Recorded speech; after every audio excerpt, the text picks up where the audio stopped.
গতকালকে ট্রেনে একটা ভিডিও ভাইরাল হয়েছে আপনার। সেখানে দেখতে পাচ্ছি আপনাকে প্রচুর মারধর করছে এবং গালিগালাজ করছে, এবং সেই একটাই কারণ সেখানে আপনি ভিডিও করছেন, কি বলবেন? আমি মোবাইলটা ভিডিও ছবি করেছি। ছবিটা না, মোবাইল সম্বন্ধে আমার অভিজ্ঞতাই নেই ধরুন।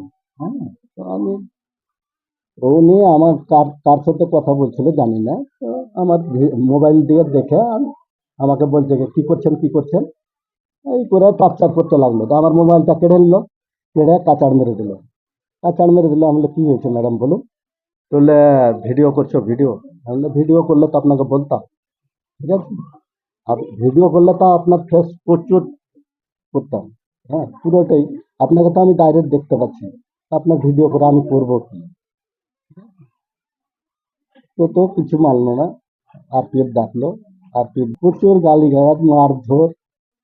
হ্যাঁ, থাপড়াচ্ছে, গালে গালে থাপড়াচ্ছে।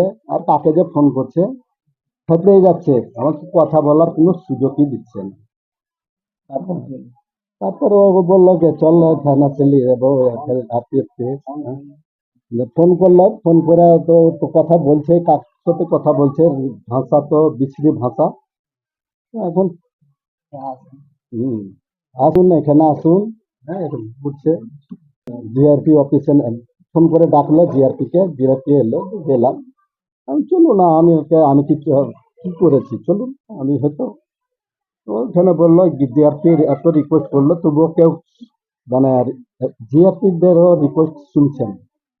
হ্যাঁ, বলছে আমি একে উঠাতে চাই। কটার সময় আসলেন বাড়ি? আমি রাত ওই 10টার আগে হয়তো ঢুকেছি, 10টার পরে। কি চাইছেন এই রাজ্যে?